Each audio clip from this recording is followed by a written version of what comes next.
That's not a comic book. Now that's a comic book. Hi everyone, welcome to another episode of Comic Reviews. Looks like I got Philip Kelton here and two other people maybe. I'm not gonna talk too much until I get some feedback from you guys in the live comments. Everything sound good, look good with the stream. You're able to see me and hear me just fine. Once I know that, I'm gonna go ahead and start doing the episode, but if there's an error or something like that, I don't want to start and stop and do like the stream split up at all. So I'm gonna wait to hear from you guys. Otherwise, hope everyone's doing well. Hope everyone's having a good time. If you're watching this after the fact, keep in mind there are timestamps in the description, so you can skip to different parts of the episode. Straight to the review section if you want, straight to a certain review if you want. What else can I talk about while I'm waiting for some response from the comment folks? Geeky Gentleman tomorrow is on an Ed, Edd n Eddy fan film. That should be fun. This week we're doing an episode on a review of Batman Harley Quinn, the animated movie. That'll be intriguing, I'm sure. I hope people will tune in for that. We got a fairly good amount of books today. Decent amount. So I'm excited to get talking about that, especially two of them in particular. Just hoping someone in the live comments will say that the stream seems to be working all right. If not, I don't really know what to do. It's always hard to tell with this new program if I'm actually streaming or not. Okay, looks like I'm live. And there doesn't seem to be an audio problem. Give me one sec. Yeah, I think I'm good. I can't tell, though, if this is the right stream that I sent out. Just in case, I'm gonna tweet the link, make sure it matches. Sorry to other folks if I screwed up your stuff or messed up your interpretation of what was going on. It's always really, really hard to tell what's going on here.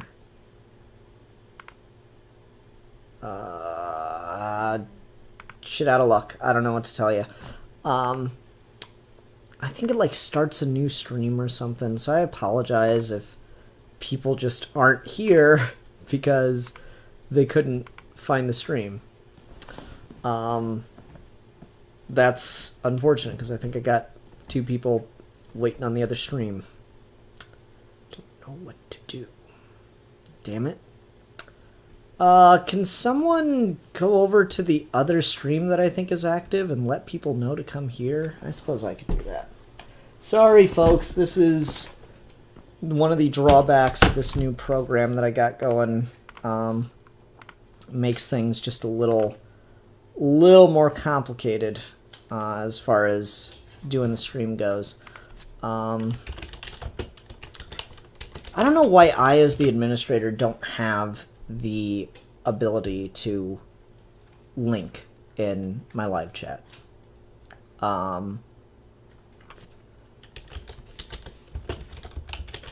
So that's unfortunate. That's just poor planning on their part. But anyway, I think I'm good now. The quality seemed fine and people seem to be here. So without further ado, let's go ahead and start officially this episode of Comic Reviews. So this week we will be talking about Batman number 30, Bombshells United number 1, Predator Hunters number 5, Darth Vader number 5, Bane Conquest number 5. Lots of 5s tonight. And then for trade talk this week, we'll be discussing Reginald Hudlin's Black Panther, the Deadliest of the Species. So, I hope you guys are all buckled up and ready to go. Let's go ahead and start with Bane Conquest, number 5. I actually kept my order right this time. Yay me. Alright, so I continue to just not find this particularly intriguing, and to find it a little lost in the 90s. And it's still, you know, it just is. That's all this book is the 90s in a time capsule. Like, here's my problem with Bane using guns. And this is a weird thing to talk about because this book is being written and drawn by its creators, by Bane's creators. Obviously, every book's written and drawn by the creators. This book is being written and drawn by Bane's creators. And what I find strange about that is kind of the whole point of Bane is that he is this physically imposing, scary, demanding, unrelenting force. And yet, in this book, he's not doing much physically that is, you know, advancing his goals. Everything he's done in this is a lot of mental exercises, which is, you know, fine because Bane's supposed to be as smart as he is strong, just like Batman. But it's just weird that when it comes to doing physical things, to like getting out of a you know, dangerous situation, he's just lighting the place up. It's like he doesn't even need to be as strong as he is, because it's not that he's not relying on it, it's that the strength is superfluous. I don't feel like Bane needs Venom in this. I feel like he just is strong and a good fighter and a good tactician. And if you're going to write a Bane like that, that's fine, but why is he hooked up to Venom then? If you're not going to use the physical power of Bane, I don't know why you're using Venom with Bane. So I don't know, I'm kind of like disappointed by that. And it's not that he's not using it at all, like he just breaks through this concrete wall at one point, and that's kind of cool, but it's like, it's just like a cool isolated moment. The act of shooting up a wall and then breaking through it isn't really a testament to something only Bane could do with his physical prowess. None of this stuff is. Like, he kind of manhandles Catwoman, but it's not that impressive. And I don't know, he's mostly just a shoot him, kill him kind of guy, and that's kind of annoying. Oh, by the way, Conan Wonder Woman crossover, I'll probably end up picking that up for shits and grins. Otherwise, I don't know, like, he's just shooting people left and right, and I find that really distracting, and not the kind of thing I would like to read Bane doing. He rips a door off, but that doesn't feel necessary to the plot. It's just, okay, so Bane is strong, so he can do stuff like this, but it's not adding anything. It's not like you wouldn't be able to have a million other scenarios of a character getting through a locked door. It's not like they don't even talk up the door. It's like supposedly kind of a secure door to like a safer room. But I mean, it's clearly made of wood. It's just on normal hinges from the way it's depicted. And it's not exactly a huge feat of strength for Bane.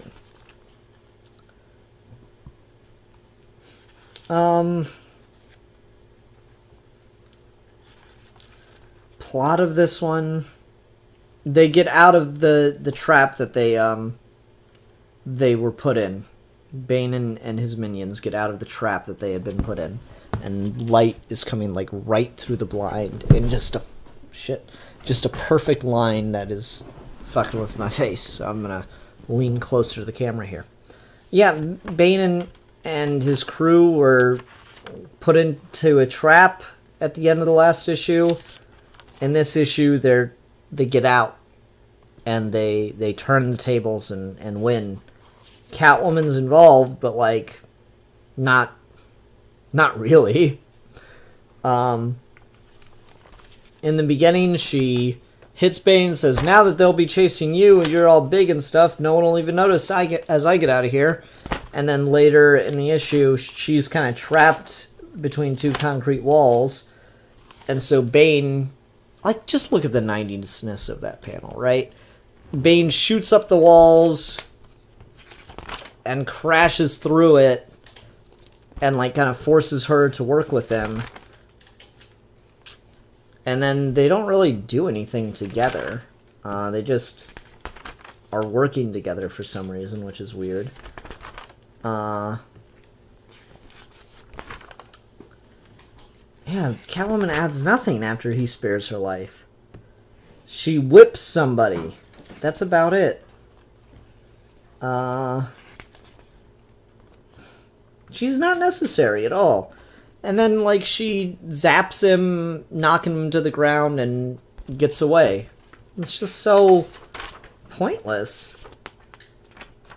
She hang glides away, and Bane goes back to this, what do they name him? Dionysus guy. And that's, you know, the end of it. It's not a particularly thrilling issue. The good girls of Gotham meet the good girls of Riverdale. Harley and Ivy meet Betty and Veronica, a 6-issue crossover written by Paul Dini. Does anyone want me to review that? If so, let me know in the comments. So yeah. I don't get it. Let's go into the live comments here.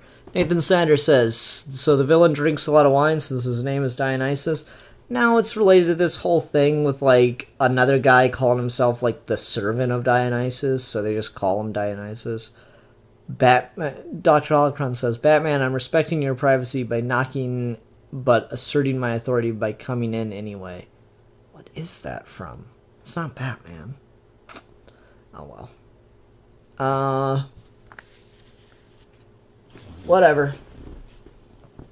Not a particularly thrilling issue. Still not really caring for that series. I'm not even halfway done yet. The things I do for you. And God, the light is just... right there. And it's getting worse. Can I get any closer? Give me a sec, y'all.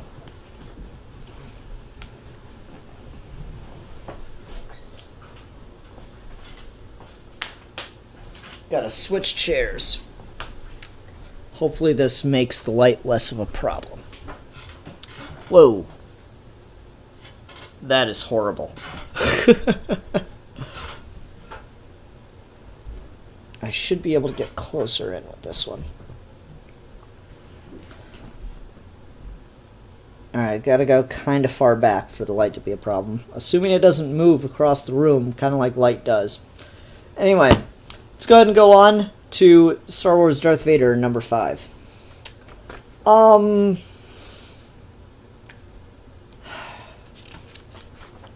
This was an interesting issue, though again, a little direct. It still feels like a video game to me, and not in a particularly good way.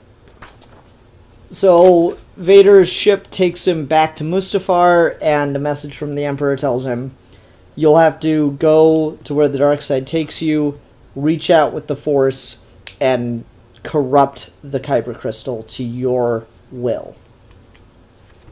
So Darth Vader goes into a cave. And disassembles the lightsaber and tries to corrupt the crystal. And, like, he's putting a lot of force into it. it knocks him back, and we get this interesting, but I don't know how much I buy it scene. It knocks him back, and he has this realization where he says, "What have I done?" And then we turn the page and we get this sequence of Vader putting the lightsaber back together, going to the Emperor and showing him that it's still green. And the Emperor says, "Ah, so you have made your decision." Vader says, "I have."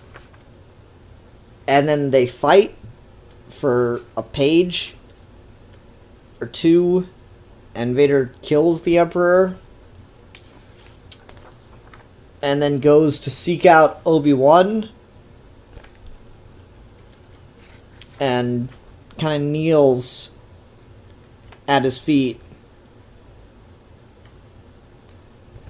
basically begging him to kill him for the crimes he's committed. But then it was all a Force vision. It was like, so this is what Vader could have done. He had this moment of doubt, moment of realization, and this is, I guess, this fantasy expressed via Force vision. At least I feel like it's supposed to be a Force vision. He's in a cave in Star Wars. That is the place to have a Force vision. That's just what you do. So it'd be weird if it's not a Force vision and it's just him fantasizing. Back me up on that, anybody? Anyone feel that that's appropriate? But anyway, so he awakens from the vision and says, "No, I refuse." Puts his hand on the Kyber crystal and uses all his might to force and bleed it and, bend it to his will. And then so we just get a bunch of art that shows the planet raging outside, shows a flashback panel of Obi-Wan walking away with his old lightsaber. Shows more flashbacks and visions, basically, as he uses more and more power to try to bend the blade, the crystal, to his will. And then it cuts to Coruscant, where he approaches the Emperor and shows him that he completed his mission. That's the whole story.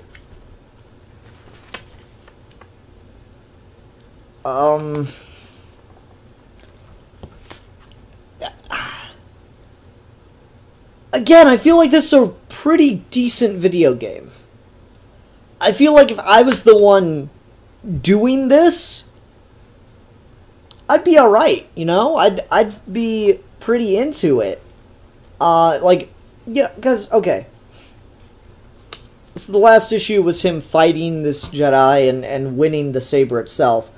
And then this issue is he journeys across Mustafar, which, could be part of a level, or could maybe be a really fascinating intro to a level where you're just on Mustafar and you just have to walk around and find the cave that you're supposed to go to. It's just if you're just given that very vague instruction, find the place where the dark side calls to you, and that'd be a pretty cool level if it's doesn't really give you any more direction than that. You just have to wander in the area that they give you and find the cave and just deal with being there. Nothing would attack you. You could maybe walk into the lava, but otherwise just walking through Mustafar could have been interesting.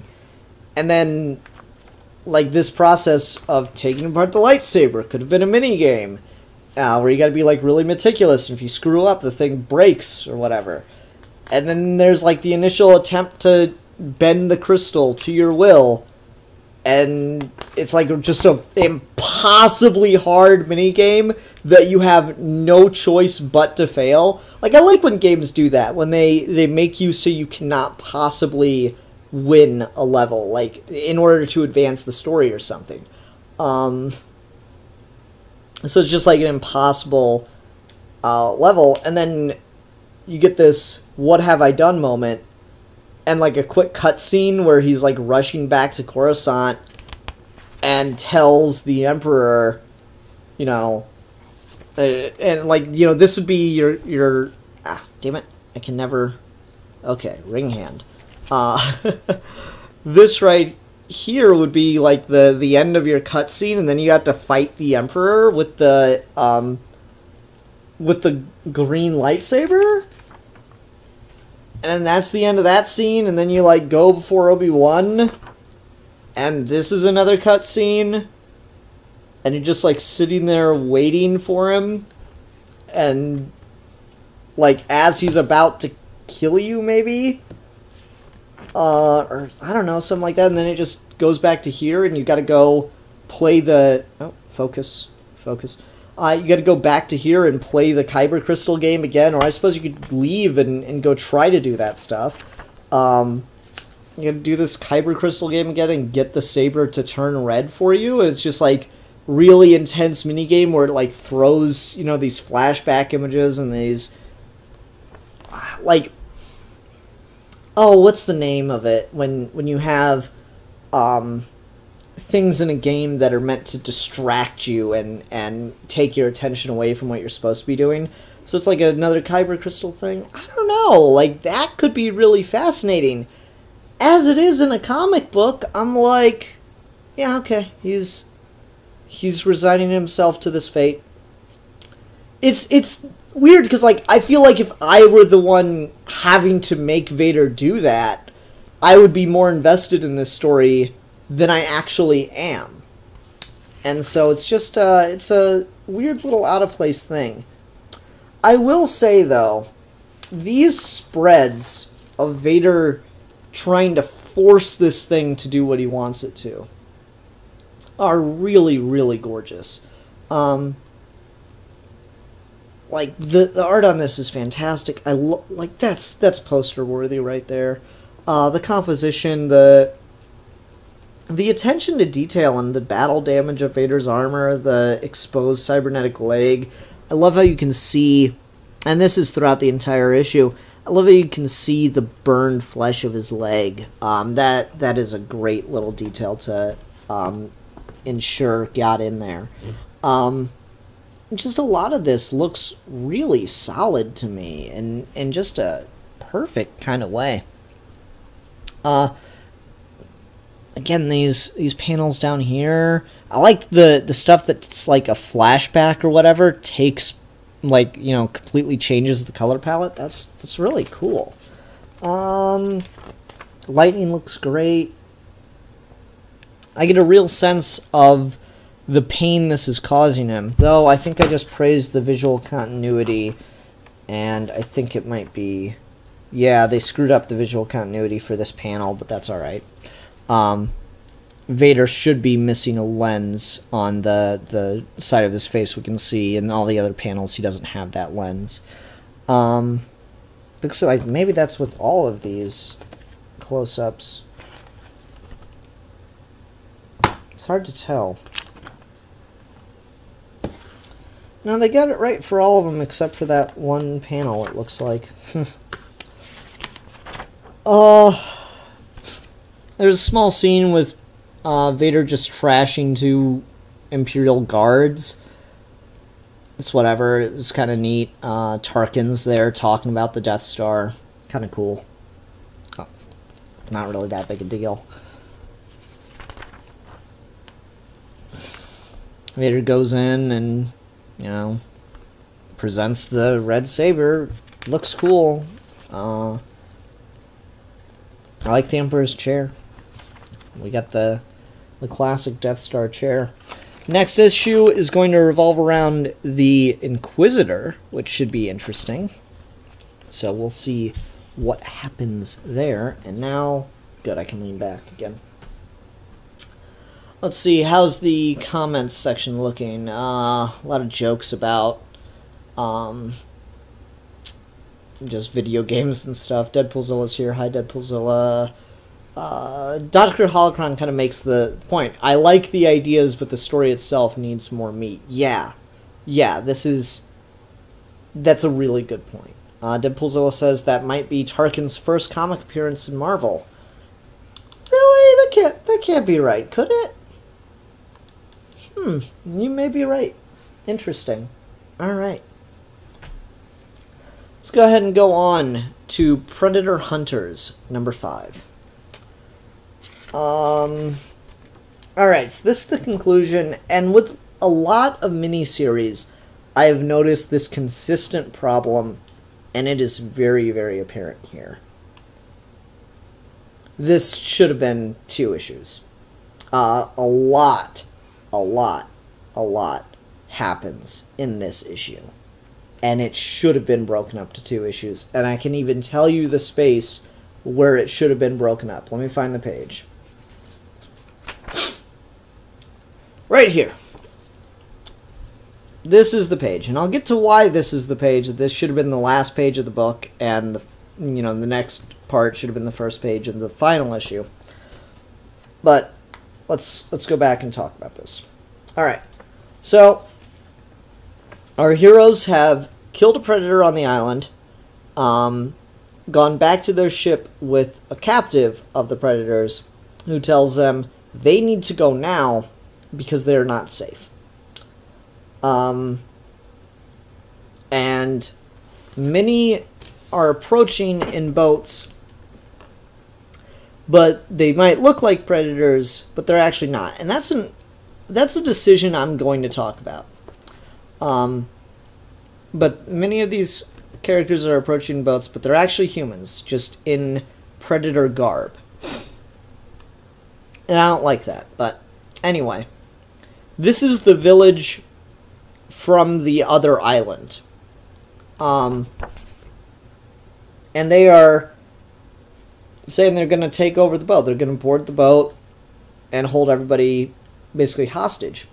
And the reason being, and they're going to do whatever they have to get the boat because they've even attached explosives to it. So these people better not fight back.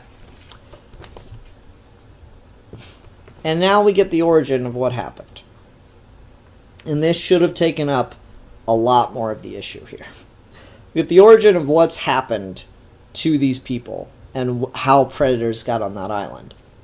Their ship crashed, and they were initially on the same island as the civilization, but since they were so outnumbered, they were hunted down, captured, and starved so that they could be transported to the gaming island. Which is really interesting. So they were let loose on the gaming island, and animals were sent out into the island to keep them fed and thriving, and people go to the island basically to hunt. To try to hunt predators. So they've kind of developed a ritualistic, honor-based system of a society that's all rooted in the hunt, which is really interesting. So the predators have had a profound impact on the society, even though they are still, in a very real sense, captives of that society. So anyway, the heroes of this book are brought to the island with the predators, given some weapons, and told to go out in the jungle because they will be hunted by both the predators, assumingly, and the people themselves. And that's really cool. And so, the next couple of pages are just everybody rushing off into the jungle, trying to figure out what to do as, like, these other people start to hunt them down. And then there's this scene with the leader of the group killing some of the people, but kind of being surrounded and trapped before an actual predator comes in and saves her and tells her, go to hell, get out of here. So that's where the issue should have ended. Right there, as she was spared by the Predator and ran off on her own. The rest of this issue should have been them being hunted, with the exception of that. That should have been saved till the very end and ended the 5th issue in a 6-issue series. Because the rest of this is really, really truncated to get us where we need to go to conclude the story.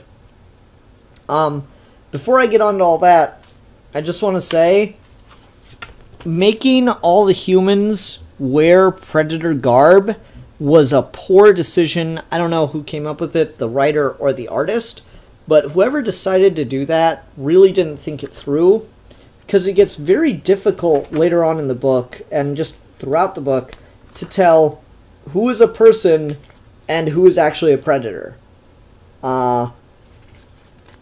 That just, like, becomes incredibly hard to tell. Like, okay, here's a good sequence. This guy's run from 2 somethings,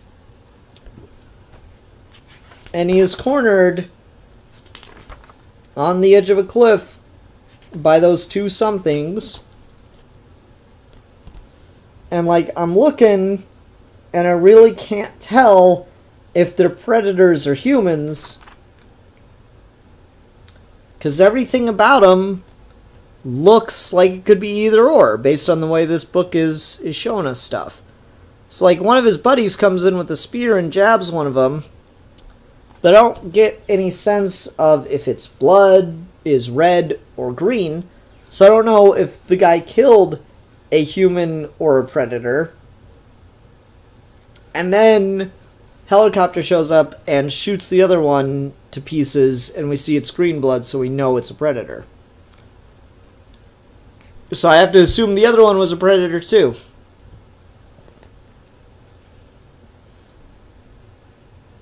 That's a poorly thought out visual choice, because it's just hard to tell what's exactly going on, who's who, where's where.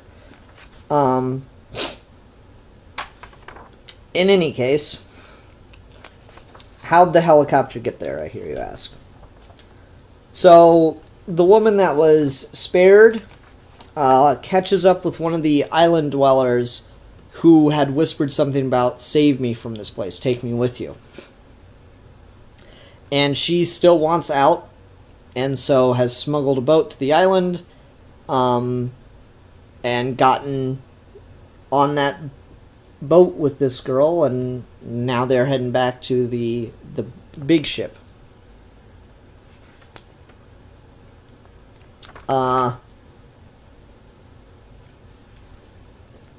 She kind of sneaks under the boat for a minute, underwater, takes off the mine, and then sneaks on board. They kill the people left guarding the ship and take it back over. They get on the chopper! They got on the chopper!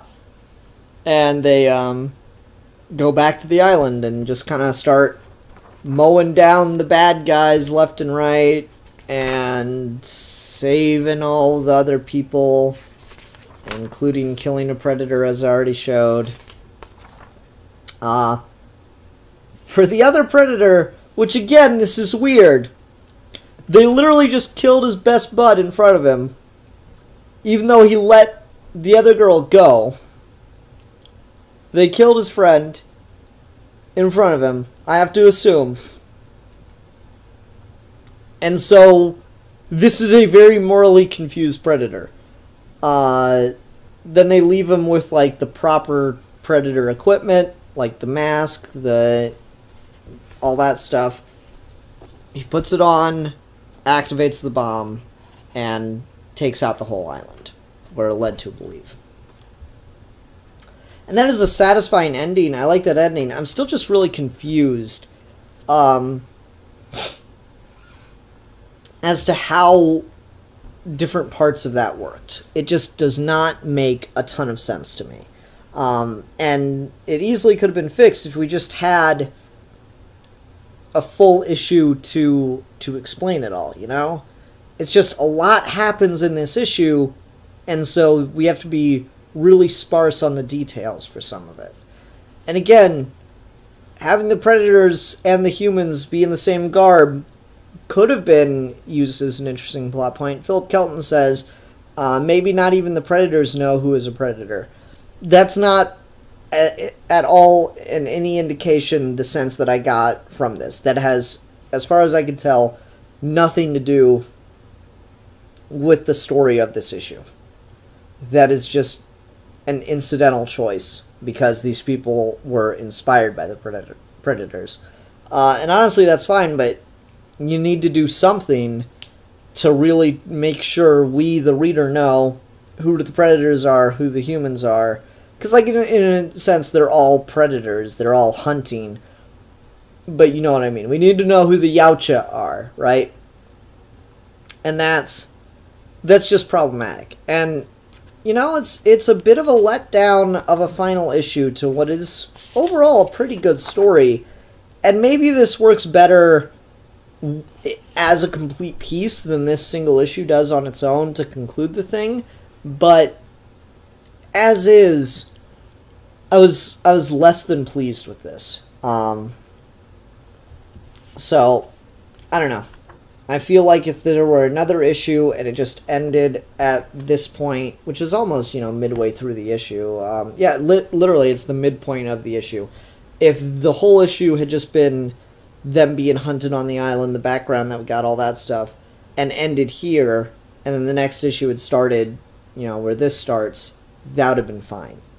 But as it is a bit of a weaker ending.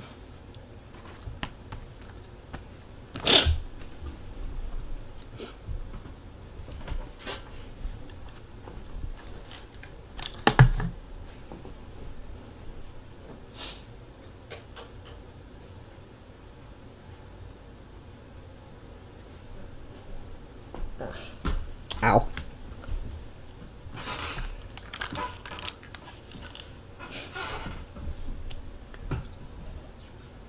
That's better. I was disappearing on screen. I went from having too much light coming in to not having enough light. Like that's the problem with Sundown. As soon as it went away, shit.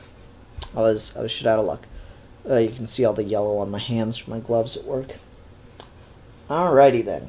Let's go ahead and move on to DC Comics Bombshells United #1.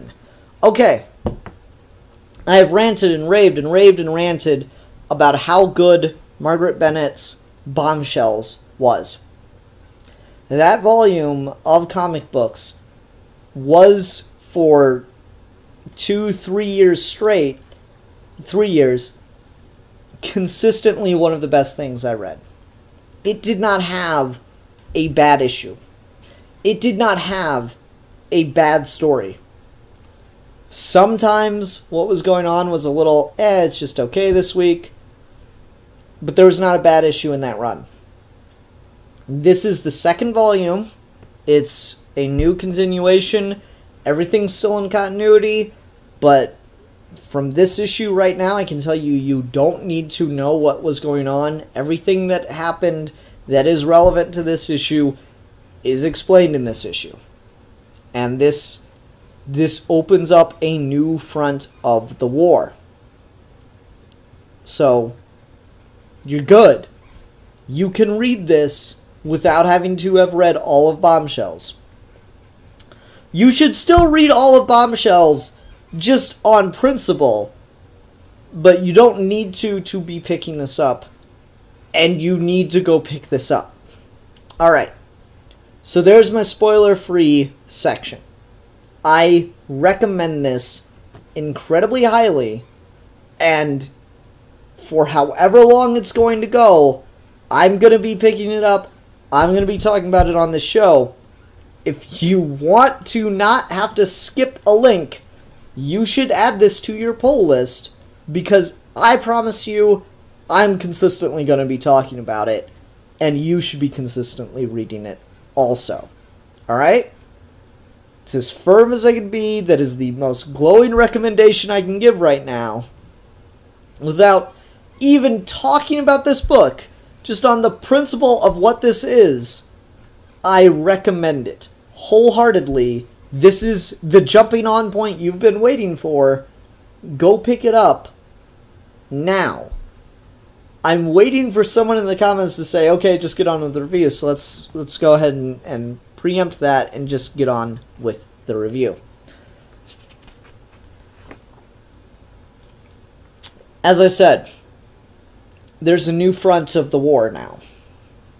Now, if anyone knows anything about World War II, there are, of course, multiple fronts of the war. There was the war in Europe, the war in Russia was even arguably another front. The Russian front, the Paris front, the fronts in the sea, all the U-boat and battleship battles. There's, of course, the Eastern Theater, the Japanese front of the war.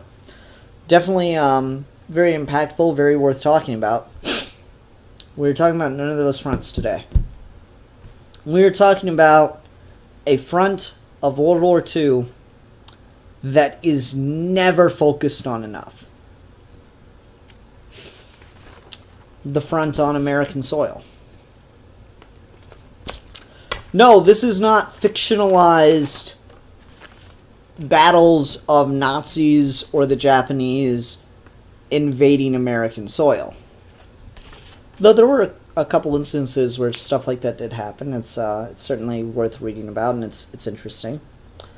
So I want to talk about the opening to this, because this has a really, really interesting and really strong visual opening as to a cue of what this story is going to be about. And there's, of course, Margaret Bennett. She loves her wordiness, but this is, I feel, something that that functions quite well without words, and really didn't even feel necessary. So we got 9-panel grid here. Let's talk about the first 3 panels. We got an arid desert region, a lot of rocks. We see some cacti. Next 3 panels, same. This is an unbroken panel sequence, interestingly, broken up. We got the mountain regions in the back. We start to see some wildlife that's pale white.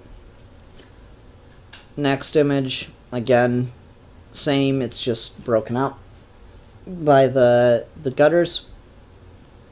And we are left with a final panel of a tattered American flag.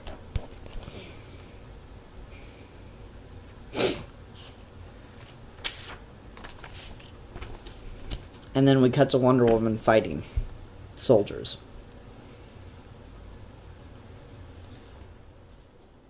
Who's she fighting? Why she's fighting them? Well,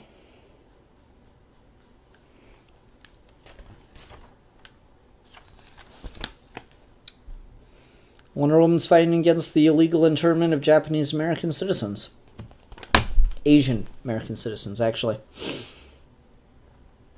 And that is a harsh, brutal, and very much necessary, needed way to open a book.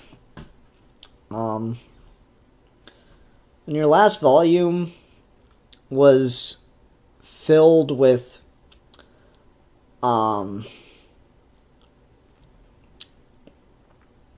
Nazi fighting evil, your heroes uniting against fascism, all that stuff. But with subtle, knowing critiques of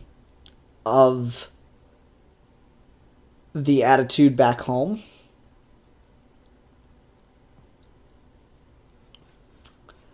That is a really necessary and very much needed way to open the book.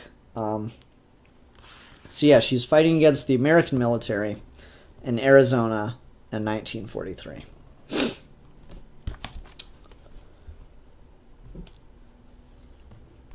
Now, we've had narration throughout all of this.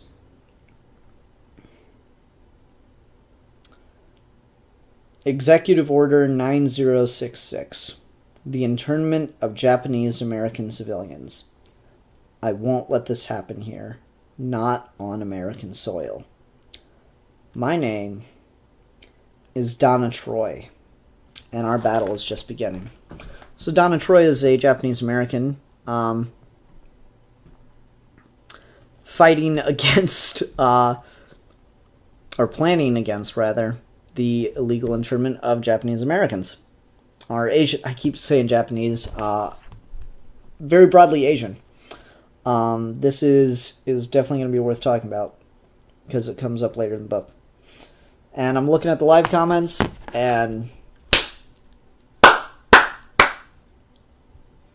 you're the real MVP, Deadpoolzilla. So here we go, Deadpoolzilla's live comment. In one issue, not even one issue, in 1, 2, 3, 4 pages. In 4 pages, Bombshells did what Secret Empire utterly failed at.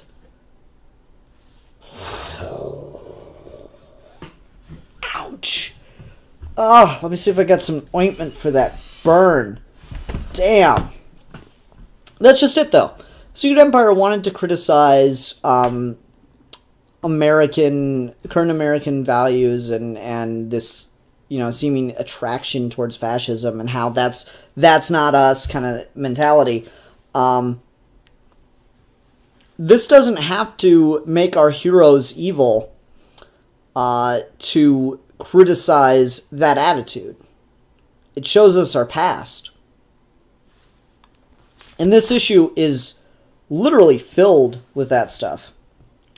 So anyways, some rogues, rogue women, jump on this train transporting Asian Americans and basically hijack it. Let's see here. I'm trying to figure out their names, because when the visual way in which these characters are depicted changes so much from the comics, I don't have, 100% DC knowledge, so I'm not sure who a lot of these people tend to be. Let's see, I've got Yuri, Yucky, and what's her name? Cassie. Yuri, Yucky, and Cassie. I'm not sure who they're supposed to be. I'm assuming they're pre-existing DC characters reinterpreted for the Bombshells universe. But I cannot with 100% confidence say who any of them are. To be perfectly honest, I can't name very many Asian DC characters. Besides, what's his name? The new Superman. See, I can't even name him off the top of my head.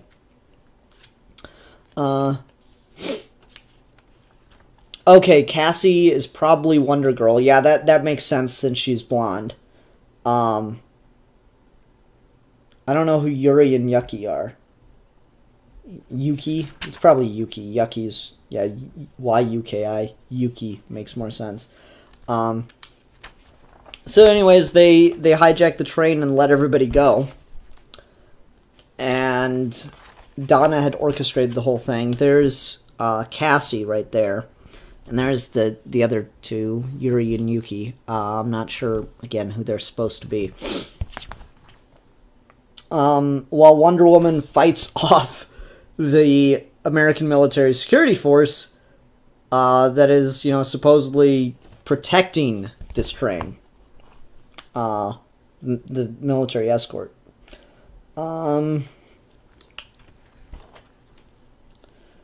So anyways, she saves the day without killing anybody.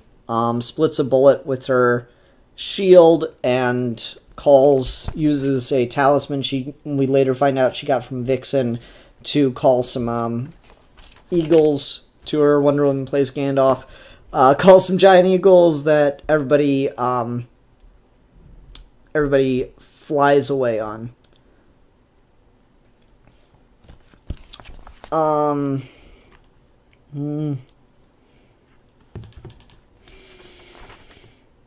Everyone flies away securely and lands somewhere in the forest where they begin to set up a camp. Then we're introduced to Dawnstar, who is not a character I'm familiar with, but is revealed to be a Native American hero. She says she's from the ancient Pueblo people to the south. That's cool.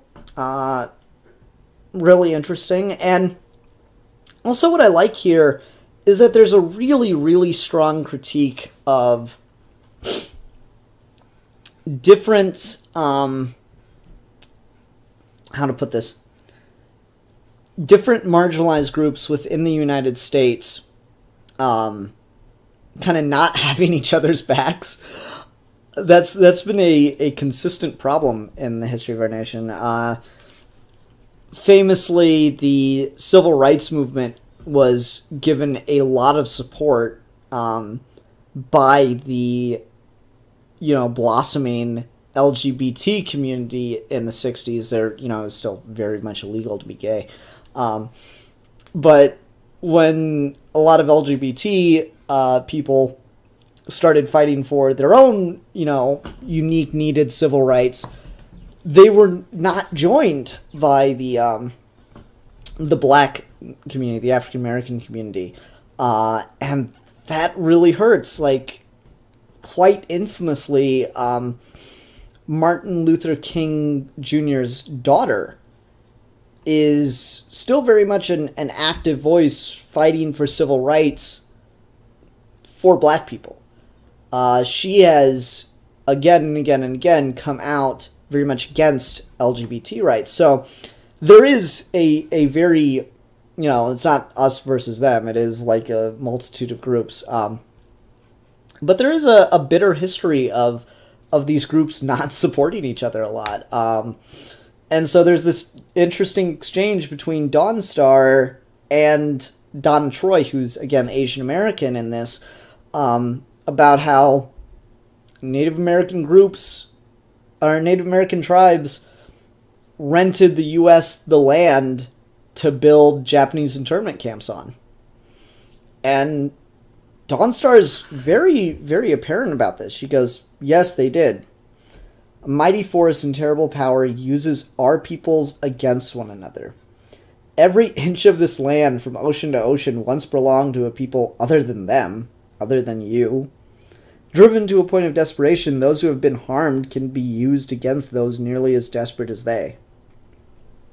For all I might try, I do not know if I have the strength to undo what has already been done.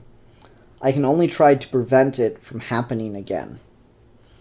As a nation or as a people, the things we want most to forget are the things that must be most remembered.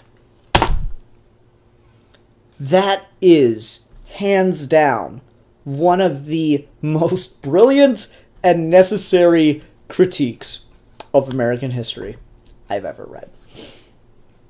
American history does this very, very particularly very annoying thing wherein it's not that we don't teach about the atrocities or the wrongdoings, whatever word you feel most comfortable with, this country has committed. It's that we focus on how they were ended, if at all. We act as if the problem has been solved and is done with. And the truth that no one likes to face, and even people on the left politically try to downplay, is the idea that there probably never will be anything to completely absolve away these crimes. People talk about this a lot. I mean, it's a point people on the right make. It's a bad point, but it is a point they make, where it's like, well, we can't give the Indians back any land, because when does it stop? And the answer is, it shouldn't. Like, just factually, the land you took was taken. It was stolen. You are living off the benefits of that. There is really no rationale except to ask for forgiveness and to be allowed to stay there. And that's not something Americans are going to do. There really is no rationale for that. And so this particular interaction of the things we want most to forget are the things that are the things that must be most remembered. God damn, carve that on a fucking wall. Jesus Christ, carve that on a fucking wall. Build Trump's wall and carve that on the side of it. Man, that is so necessary. Like, everyone right now is pushing in this country for, like, on the left, a lot of people are pushing for Trump to be, I keep wanting to say inaugurated. I know that's impeached. There are a lot of calls for Trump to be impeached, and if he was tomorrow, you're not going to hear me complain about it.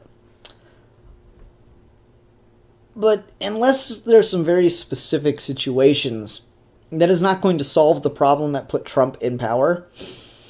There are some deep-seated issues with this country, and they got there because, among many other reasons, we've forgotten our own history. We've forgotten what led us to where we are and what has created the situations in which we live. And that is, of course, dangerous. Those who forget history are doomed to repeat it. So I've talked about this. If Trump's wall, even in partial, gets built, I do not want it taken down after he leaves office, whether he resigns or is impeached or loses the election, whatever. I don't want, like, even if only one brick is laid, I want it to stand. And not because I secretly want to keep foreigners out or anything like that. I want that physical reminder left.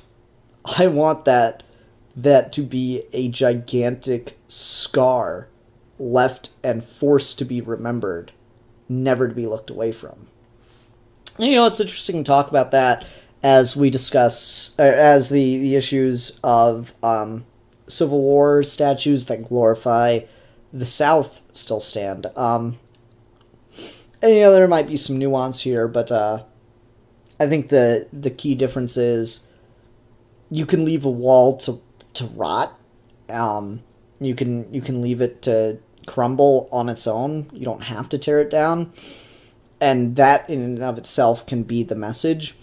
Whereas when you look at statues of Civil War Southern fighters, people say stuff like, oh, well, if you just wanted to tear it down to, like, erase history, it's like, no one's going to forget the Civil War happened. Those statues specifically glorify the actions of those men. And the actions of those men were actions in defense of slavery. That is the specific problem with them. I'm an advocate of every Civil War statue glorifying a soldier or general or whatever that fought for the South should be replaced with a statue of slaves that fought for freedom. Slaves that ran away, joined the Union Army, helped undermine the Confederacy from within. Those should be the statues displayed in public. But that's getting away from the overall issue, which is, again, the tension between marginalized groups in this country and this notion of not helping each other out. That definitely deserves to be acknowledged. That's something that is not nearly dwelled upon as much as it should be. Margaret Bennett is an LGBT writer. I don't know about Margaret Savage, the artist on this, but I know Margaret Bennett is LGBT. And it is important to realize how much it hurt these different communities that did not stand with each other.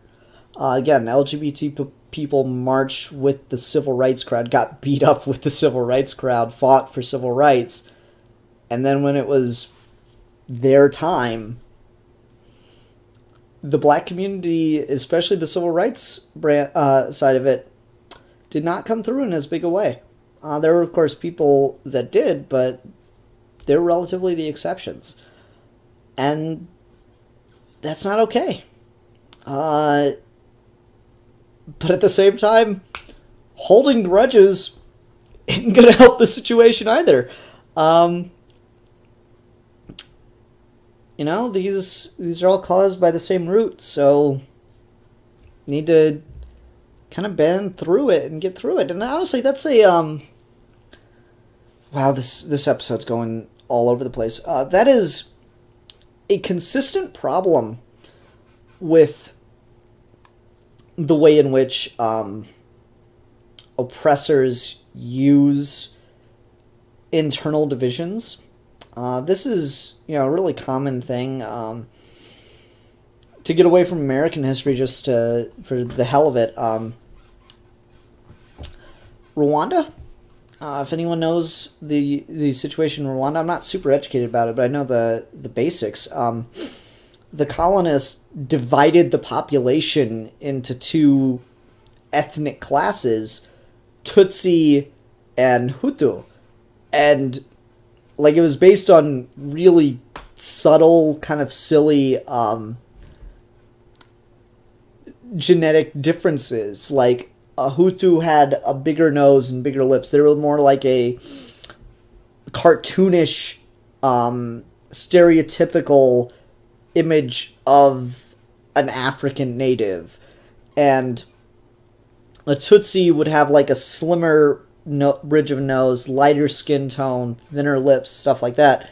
I mean, you could have brothers and sisters. One was Tutsi, one was Hutu. It was literally it wasn't down to a genetic lineage. It was down to physical genetic markers. And it was complete bullshit.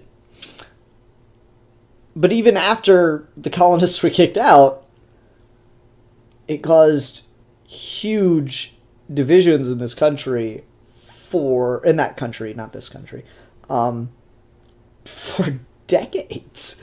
There was a genocide over it, and people have had a hard time moving on from that, forgiving that kind of action, as you do.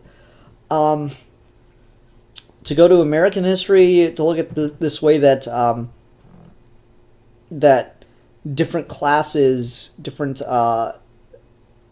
oppressed groups can be used against each other. There were tons of Native American tribes. So when we describe, Native American, that's a really thoughtless, pointless, meaningless term, because Native American isn't a thing. Or it's about as much of a thing as European is. Let me put it that way. There are plenty of people, I'm sure most of my audience here is actually white. You are American, you're also European American. But if you were to ask, or if I were to ask you, what is your heritage, what is your race, or where's your family, where are your roots from, you'd probably say something to the effect of, oh, I'm German, I'm Irish, I'm British roots, stuff like that. French, you got a list. Native tribes in the Americas were identically that just as varied. You can, really interesting to look into this kind of stuff. You can go search through looking at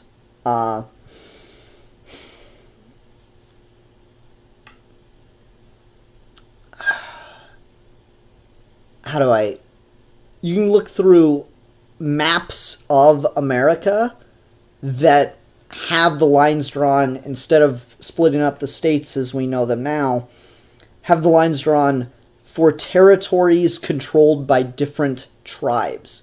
And these tribes were effectively the beginnings of nation-states. Just like ancient Greece, you were a Greek, but you were Spartan first. You were an Athenian first. Like these racial divisions didn't really quite register as much as what is, modernly considered national divisions, in the minds of Native Americans.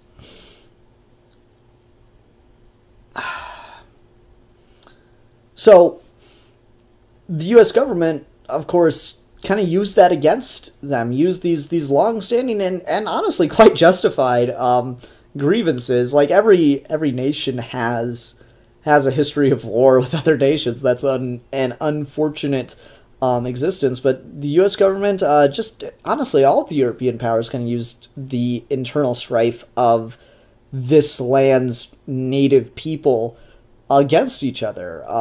Cortez came to Mexico with like 50 men and took down the largest empire there in a matter of months.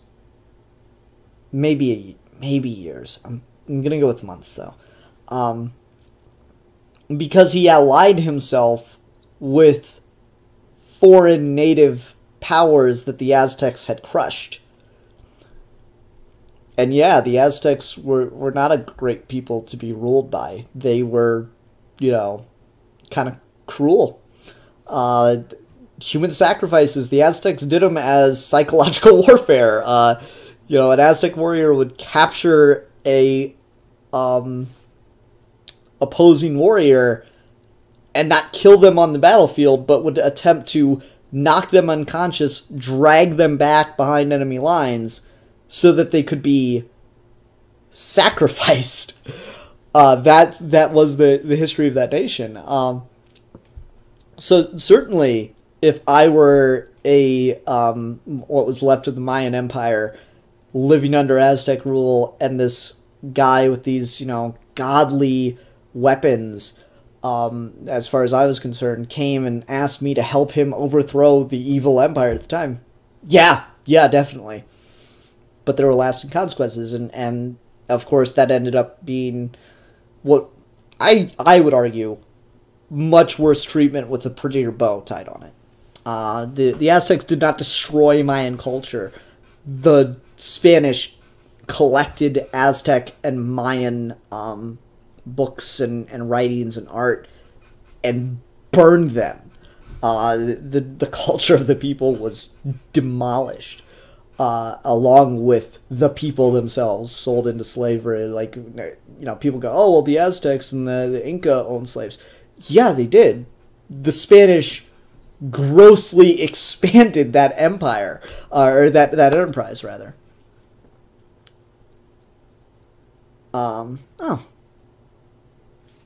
Interesting. Thanks, Philip Kelton. The name is Mexicans, not Aztecs. Aztecs was when they were nomads. Interesting. I'd always heard it. It might be like a difference of education and just the way it's talked about here in the States, because I've always heard it described as the Aztec Empire. But regardless, just the whole situation there. There's levels, and again, the oppressive power would kind of divide and conquer and use internal enemies to fight each other, and so a united front could never be properly mounted to demolish a oppressive force.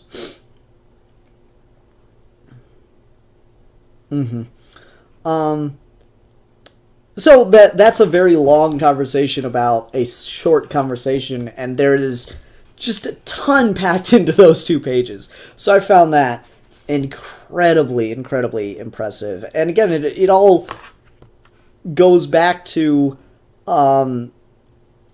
this idea of the things we want most to forget are the things that must be remembered the most. I completely agree with that, and that is really something that we don't focus on enough. And so this attitude of can't change the past, can't change everybody's mind.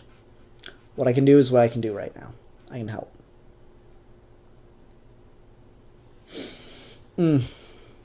Anyway.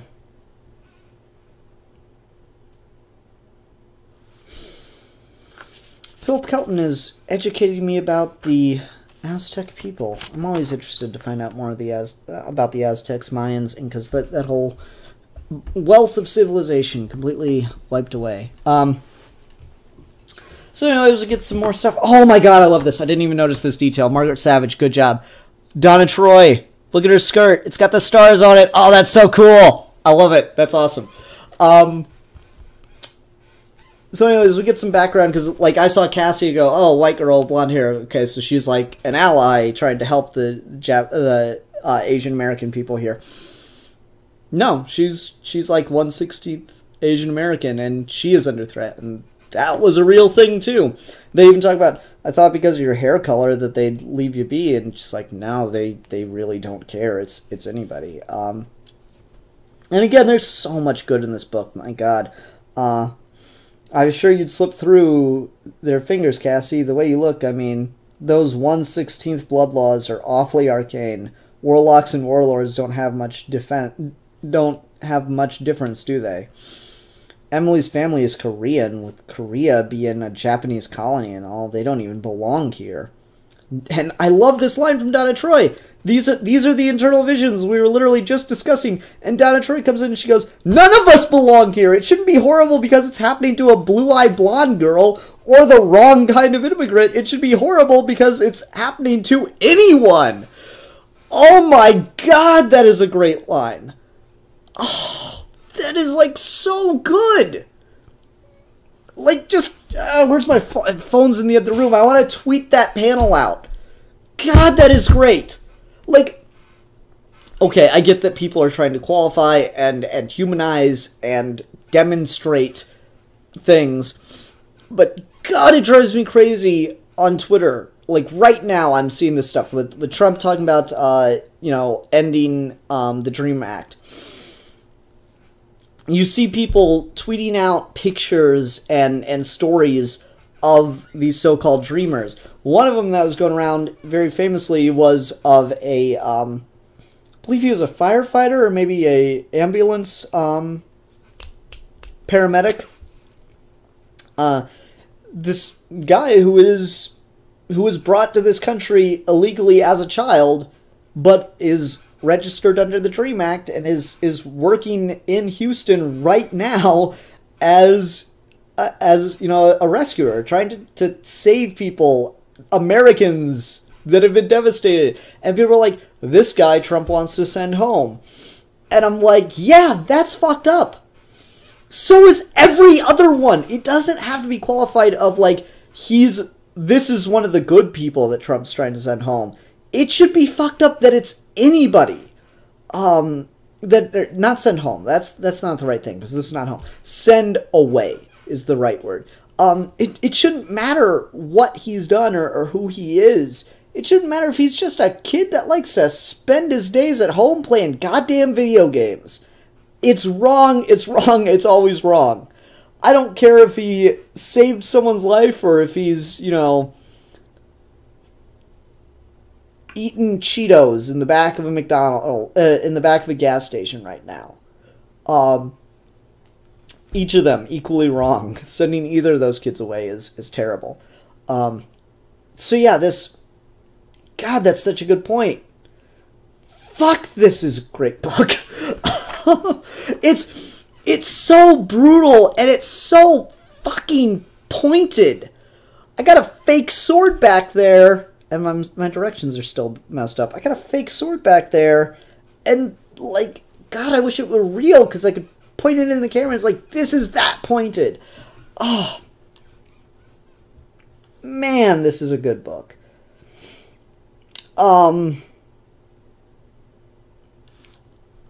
Is there anything I can be critical of? harder on.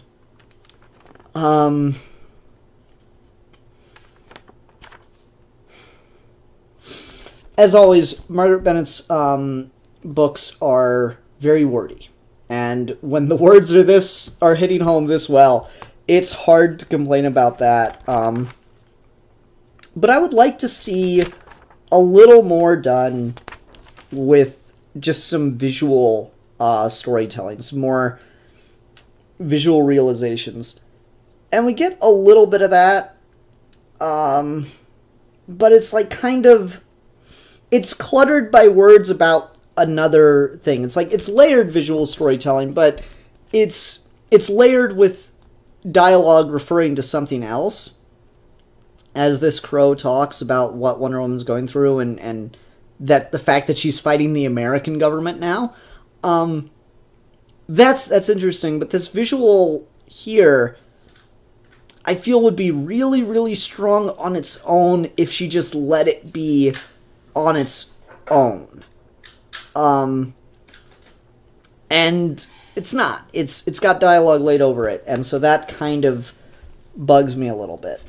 So anyway, she sees some mud on her sword and decides to flick it off. And it lands outside of... Hold on, I love this. The Watchtower. Love it. It's literally a watchtower, and it's now the Watchtower. Anyway, so she flicks some mud off of her sword, and it lands outside there, and then it suddenly, like, fizzes back up and shoots back into the Watchtower.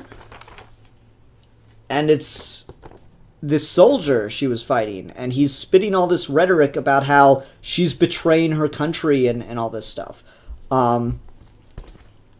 You know,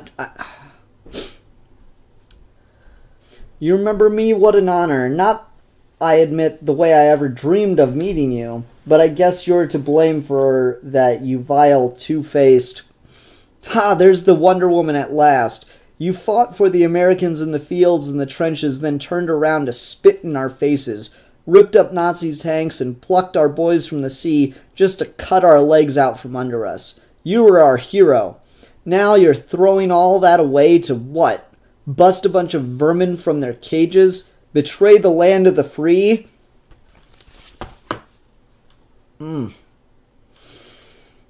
Ouch. Good old-fashioned American bigotry. Good old-fashioned American double standards. As American as apple pie. Whew, that was harsh. Ouch.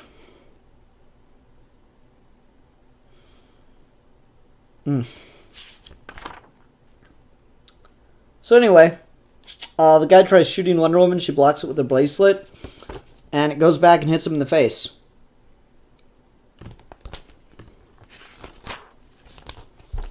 Clayface is a bigot. I've talked about this before, and it's something I always feel a little complicated on. Villains are villains, they're bad guys, right?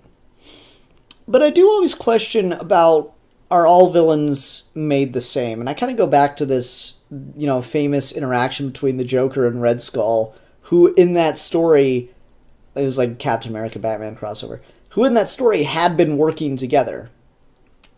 Red Leader asks, which Clayface is this? And it is not specified who he is. It's not specified which specific Clayface he is. I don't think so, at least. I'm looking at the art on him, and like we don't get like a name tag or anything. But you look at the old story of Red Skull and the Joker, and when Joker finds out that Red Skull is a Nazi, he is outraged and he starts fighting him. He's like, I may be a scum, evil crook, but I'm an American. And so he just starts fighting Red Skull. It's one of the funniest and just best scenes in comics history, in my opinion. But so like when you're telling a story that's grounded in an era, and you're deciding to take a social look at the villainy and the evil of that era through a social lens, and you want to use a pre-existing villain and have them embody that particularly vile aspect of society, I always feel like you're really walking a razor edge there, because, like, to my knowledge at least, no version of Clayface has ever had a racist component to them. Red Leader says Hagen killed his own girlfriend for no reason, and Basil murdered people just because he did not get recast. Yeah, but it's weird to make Clayface a racist, because it's just one of those things where you have to think about the legacy of these characters, and you have to realize this could stick, and is that something you were comfortable doing to that character? And it's particularly interesting, just the way comics work, because here we have an ad for Detective Comics. And that book is currently using Clayface and trying to turn him into a good guy right now. Robert Emmett says, if that Clayface is a racist, would he not take that form of non-whites because he's prejudiced, or would he take the form of non-whites to a cartoony degree to be racially insensitive? That's an interesting question, and something kind of to chew on. In this, he seems to be particularly bigoted towards the Japanese, which, is a pretty popular attitude in America at the time. Yeah, it's just one of those things where I'm always curious, and I don't feel like it's done to an insulting degree of the character. A lot of the characters in Bombshells are really nothing like their normal DCU counterparts. It's one of those things where they're very, very rarely an exact copy of who the character was or who the character is in the mainline comics. And Bennett's already done this. Hugo Strange, Killer Frost, Feora are all working towards the complete eradication of the human race for a grander new race kind of thing. So that's obviously a very Nazi-esque plot, and they're using the Third Reich to do it. They're also using the Soviet Union and America to advance different parts of that goal, which a really biting critique. Really, just so I don't know. I always kind of question this. Red Leader is bringing up Riddler earlier in the run, and he was working with the Nazis, specifically with the Tenebar. And again, that was something I talked about there. I'm not sure how good I feel about that, because I don't like to see my villains who I like on different levels as, that kind of villain, I guess. I prefer original characters, or it is the 40s, we can use Captain Nazi. I prefer more original characters to fill that kind of role, and I don't know, I'm always a little iffy when I see something done like this. It's not that it's not effective, it's just I question it from a character legacy standpoint. So that's probably the two most critical points I can make about this book. But yeah, still, just again, in 4 pages, it does everything Secret Empire wished it could do. Wow, that was like a great book. Again, it's Bombshells #1. Please pick this up. Please go pick this up. It is, if you don't buy any other comic, I recommend to you. If you never pick up a single issue, I recommend to you, but one, make it this one. Make it this issue.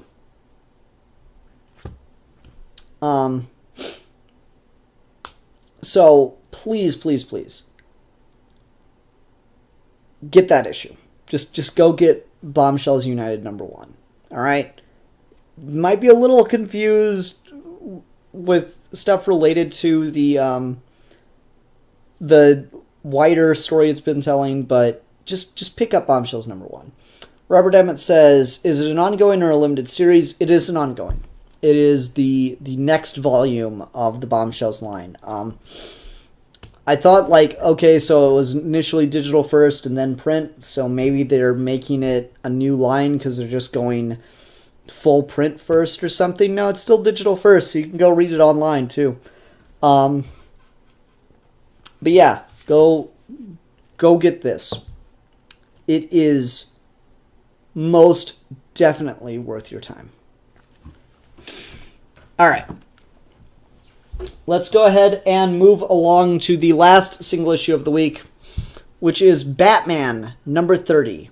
The War and Jokes of Riddles interlude, specifically titled The Ballad of Kite Man, Part 2. Again, with this, we are seeing a very limited side of the war. King has been hyping up this grand, scary, harsh war between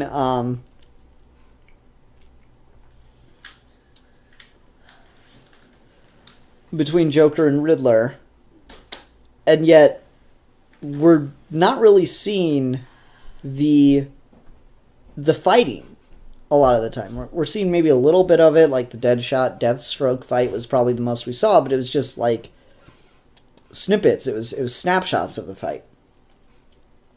The entirety of this War and Jokes and Riddles has been the human cost, the behind the lines kind of stuff. Behind the lines, those caught in the middle. And this is just continuing that same thing. Kite Man is on the Joker's side, and he is kind of just in the trenches fighting with all these other villains. And throughout this issue, we see that Batman is taking them out one by one because he's joined the Riddler's side. That is a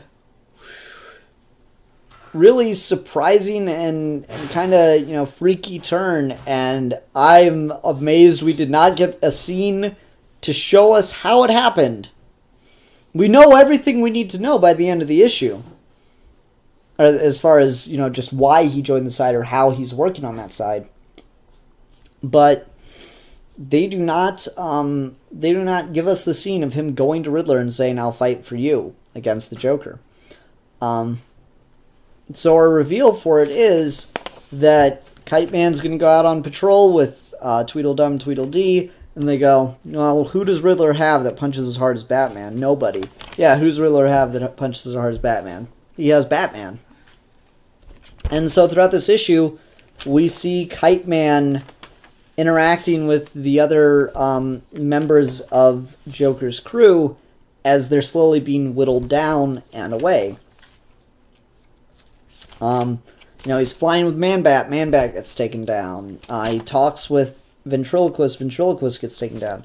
He's dealing with Two-Face, and Two-Face was on Riddler's side, wasn't he? Yeah.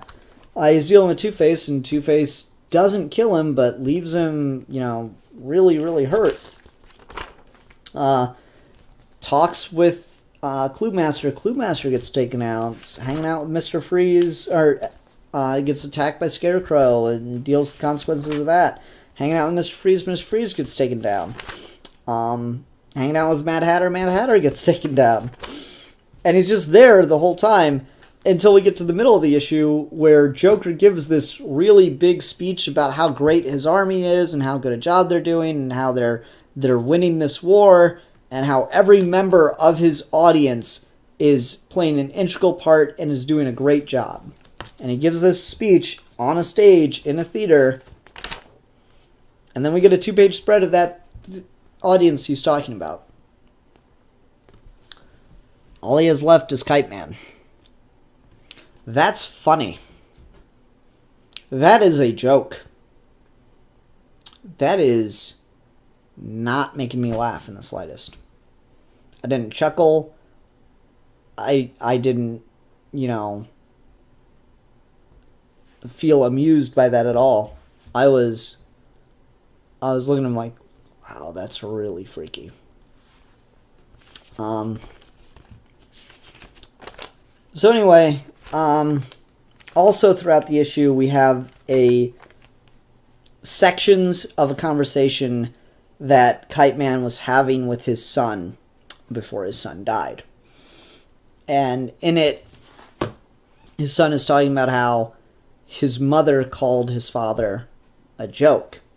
It's like, why are you a joke, Daddy? And Kite Man is a joke, right? Kite Man is just a, haha, that's the stupid character. You look at Lego Batman movie.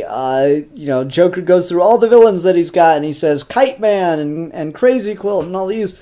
And the dude he's saying that to, some of those have to be made up. No, they're not. They're probably worth the Google. Kite Man's the punchline a lot of the times. Kite Man's been a punchline in this Tom King run. Kite Man. Hell yeah. So it was a pretty harsh issue, the first Kite Man interlude, where we find out why Kite Man became Kite Man, and it's the saddest thing ever. And so here we're getting this flashback of a conversation he had with his son. And it's really sad that he is, even before he became Kite Man, he was considered a joke.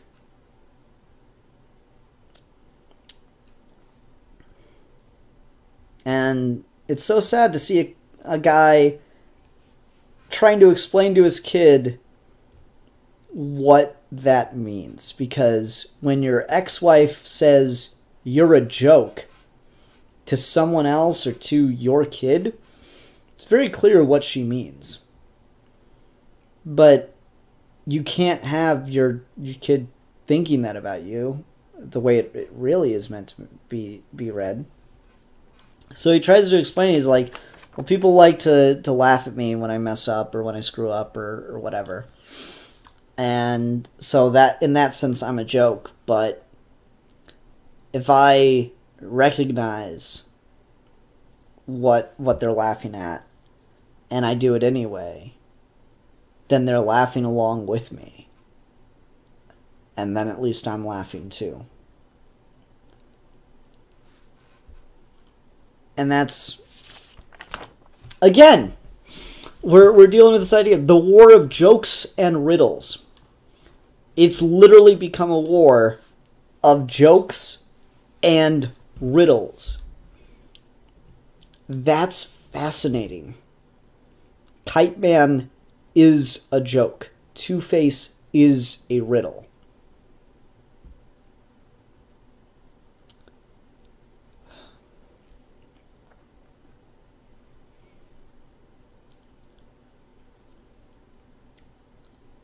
Two-Face is a mind divided against itself. It's, at least Two-Face is such a complicated character to talk about because a lot of people just write him very differently.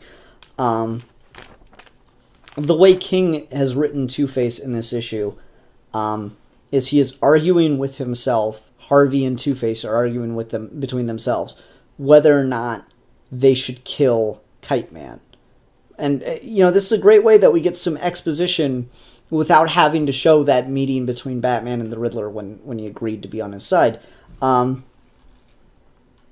Remember now, Two-Face, Nigma made a deal with the Bat. We can't kill anymore.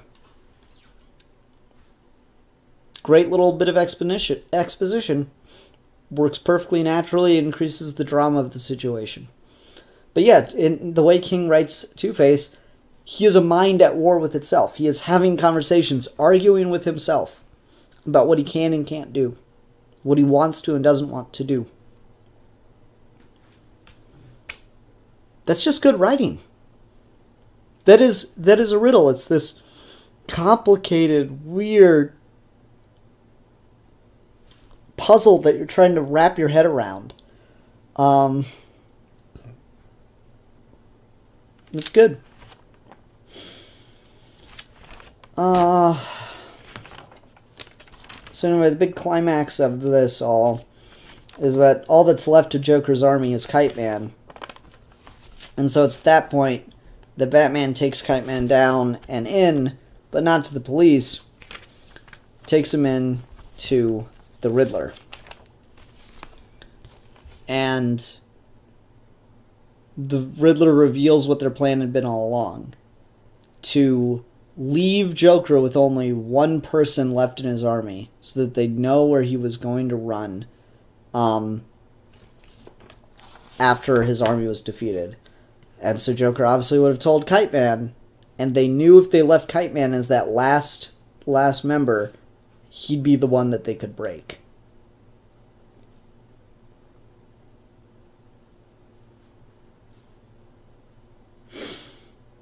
And that's just what we're left with. Riddler just gives him that information, nice and cold, reveals the plan, and that's what he leaves him to. It's like, you're a pathetic excuse, you are a joke, so obviously we could break you. So you're going to tell us where the Joker went. That's harsh. That is not nice. Let's talk about the art a little bit. There was nothing in this that, like, visually blew me away, except for some of the composition work, I suppose.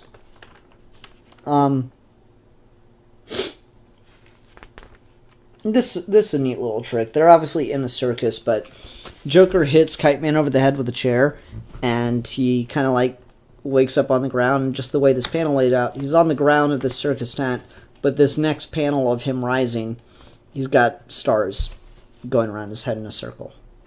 Because it's a joke. Ha ha ha ha ha. That's a unique composition. I really do wonder if that was called for in the script or if the artist added that himself. I'd say just because of how neatly it breaks and separates as a natural border of the panels, I'd say that's probably written in the script, since King very intentionally pays close attention to paneling. I like Man-Bat. I'm a little disappointed Man-Bat gets taken out right away. King mentioned this on Twitter, but this two-panel sequence right here of Kite Man and Two-Face being on a bridge together, and that bridge being reflected in the water below them, King mentioned that on Twitter, that was not something he wrote in the script at all. That was just added by the artist, Clay Mann. That's cool. Yeah, I like that. That's a neat little touch. And it creates a really striking and very, that's what I want, ominous scene. It kind of has that look of, oh, someone's going to be shot in the back of the head and have, cement shoes and dropped in the water or whatever. That's what that kind of communicated to you. And so it helps increase the natural tension of Two-Face debating whether or not to kill Kite Man. Or to kill him just a little. So that's cool. Honestly, a lot of the art just looks good. It's just, well-drawn characters and stuff. I really like this panel of Scarecrow. That's a good-looking Scarecrow. Personally, I always prefer Scarecrow with a hat, but just the straight burlap sack works here. Kite Man must be pretty strong, because he's carrying Mr. Freeze, and that armor cannot be light. Otherwise, meh. Just okay issue, or just really good issue, really solid art and stuff going on in this. Love it to death.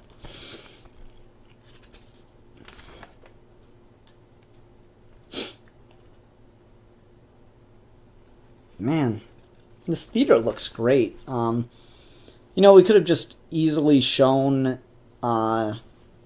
just one row, but showing the balcony, showing the ceiling, showing that this theater is completely empty, floor to ceiling, except for Kite Man after that Joker speech, is really, really great. That just gives a great impression of what's happening and how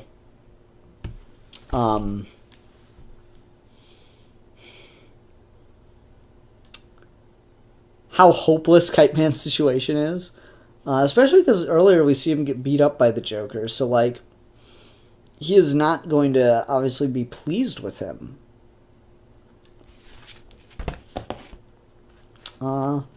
Solid. Just solid storytelling here. I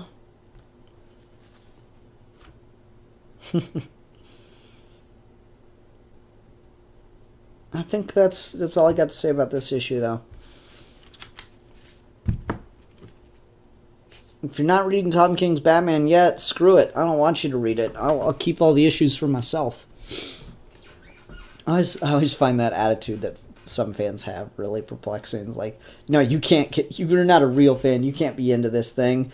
I'm a real fan. Like, they try to keep a fandom to themselves, and I really don't like that. All right, I've been talking a lot, so I need to go get something to drink. So I'll be right back. People watching this after the fact, link in the description to skip to the trade talk if you want to stick around for that.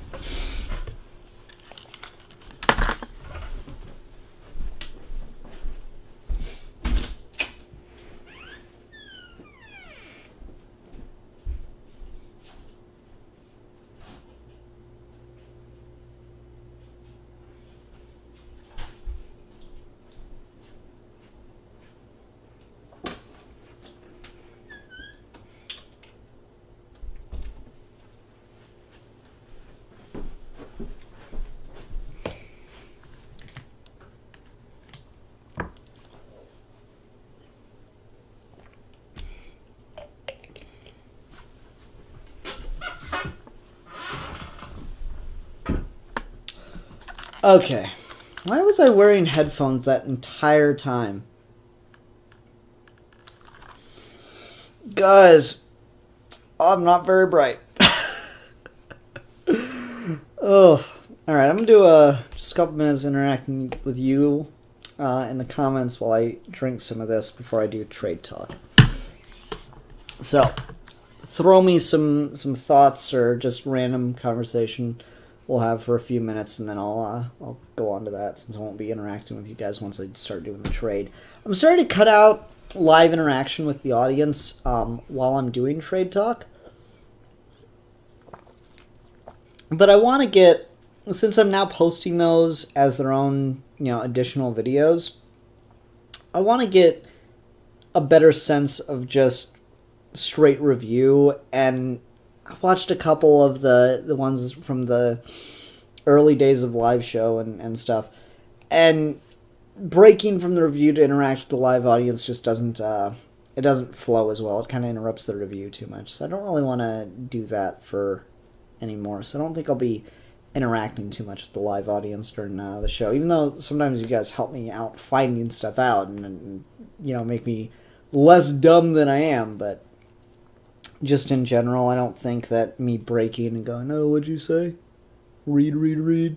Okay, now I'm gonna say what you said, and I don't know, I'm bad at that. I've always feel bad for the people watching after the fact, because I don't know how well those individual reviews stack up, but if I'm here live, I'm going to interact with people. This is more of a current thing anyway, since it's week-to-week comic reviews. Not seeing much in the comments, though. Maybe y'all don't wanna ask me anything or talk about anything. That's okay.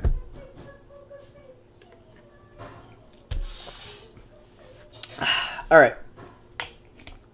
So, sorry guys. I'm gonna leave the live comments and just go ahead and go to my trade review. Yeah, well, in just another second after Haley's done doing what she's doing in the other room. So, hold on, I'll come back to the live comments, see if anything is said for a minute here. Oof. It is really hard to talk for like an hour or so straight.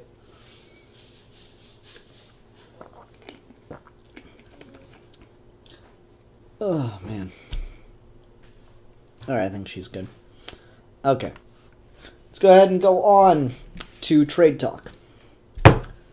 This week, we are discussing Black Panther, the deadliest of the species. We're nearing the end of Reginald Hudlin's Black Panther run. Technically, this is the end of Reginald Hudlin's Black Panther run. I've got 2 more books to talk about. One of them is not his. It's just the continuation from this point.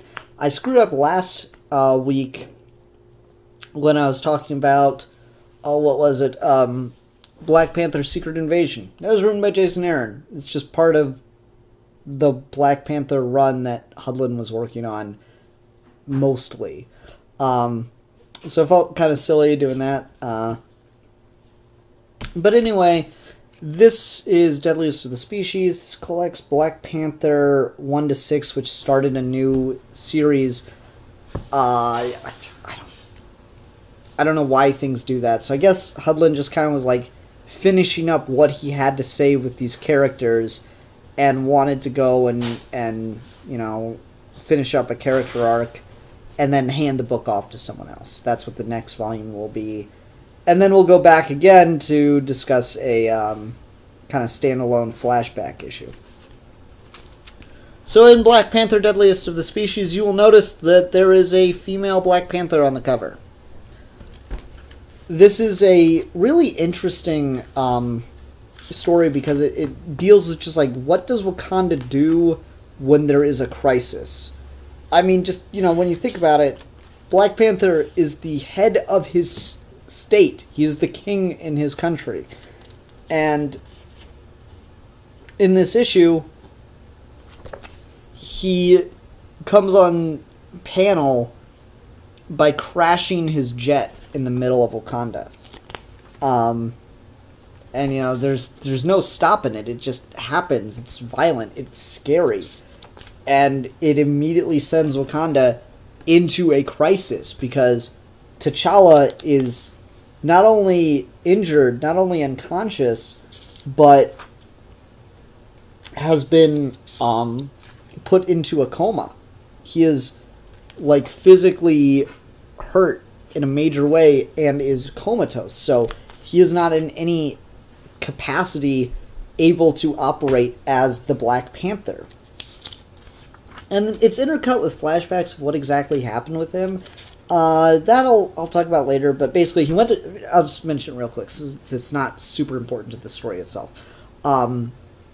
He went to go have a talk with Namor about the forming of... What do they call it? It's like a secret society that they're trying to form.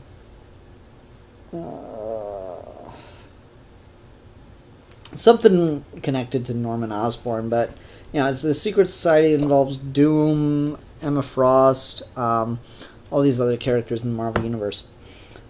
And T'Challa refuses to join. And then he's attacked by Doom. And, you know, badly injured.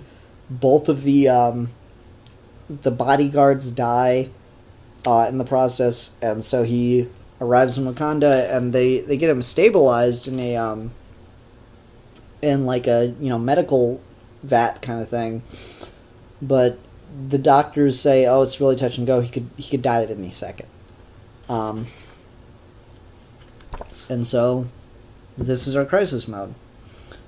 And his uncle says, it's time to have the conversation no one wants to have. Here's what we do know.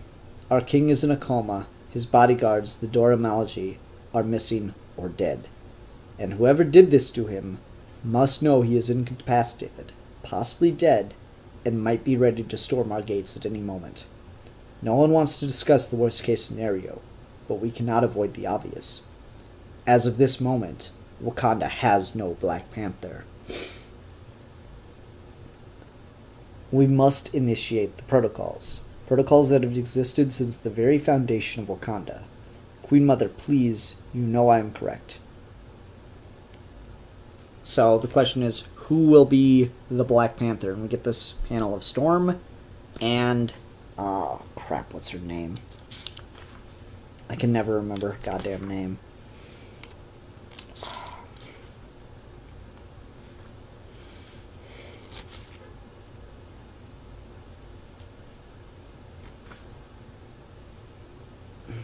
Shuri? Yeah, Shuri. S-H-U-R-I, Shuri. So it's Storm. It's between Storm and Shuri, and Storm, as the acting queen says, it's going to be Shuri. Shuri has had the training to be Black Panther. If T'Challa wasn't Black Panther, it would be Shuri right now. And Storm's place is by her husband's side, trying to make sure that he comes through. So those are her arguments. That is why Shuri is going to be the Black Panther in T'Challa's stead. And Shuri, that's kind of been set up since the beginning of Hudlin's run. That Shuri wanted to be Black Panther. That, you know, what she did in the first volume, fighting the radioactive man, nuclear man? No, radioactive man. No, it's the nuclear man. Radioactive man's DC, I think. But what she did fighting that guy, killing that guy, like, really left a scar on her that she was not prepared for. She's been kind of in the background and just dealing with a lot of stuff in T'Challa's run, or in Hudlin's run with T'Challa, and that apparently never really got finished. That her character arc never got to be finished, so this is the conclusion of that. So Shuri goes to face the trials, and we're cutting in back and forth with T'Challa's, what happened to T'Challa as he fought Doom. So Shuri's like getting ready to face the trials. Meanwhile, a threat to Wakanda starts to rise as some, mages or whatever prepare to quote-unquote uncage the lion. And then we open the next issue, next chapter, with T'Challa seeing one of his bodyguards in like this weird ethereal plane, as bodyguard says, "I'm here to take you home." Then we cut back to what's going on in Wakanda. Storm and T'Challa's mother have gone to this kind of kooky witch doctor guy that says he has a way to save T'Challa from the brink. But it requires a ceremony, a sacrifice. And Storm says she is willing to pay any price. Meanwhile, Shuri is going through the trials to become the next Black Panther. And I'll get to that. And these, monks or crazy witches or whatever awaken what they call the Totem Eater? M-O-R-L-U-N, Morlun,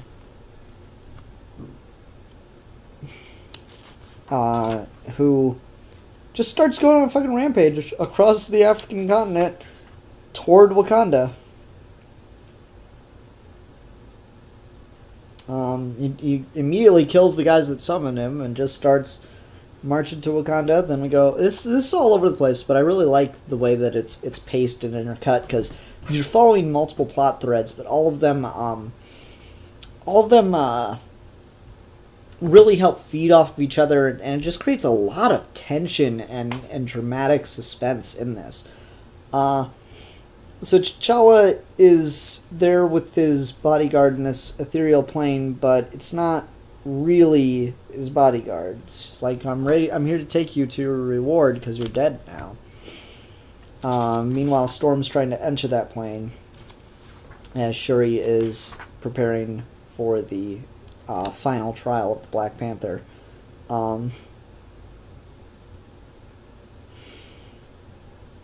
And T'Challa realizes that he is talking to Lady Death.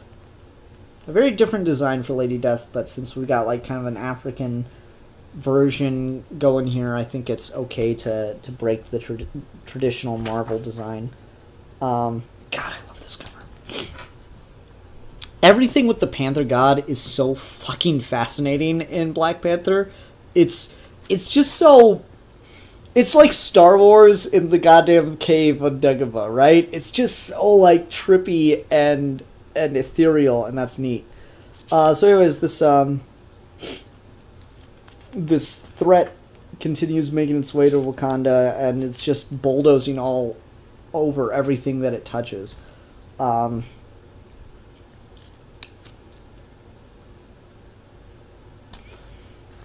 Meanwhile, T'Challa is arguing with Death about whether or not he should die, and Death is trying everything it can to convince him that it's to accept his fate. So, like, it brings his father to talk to him about it.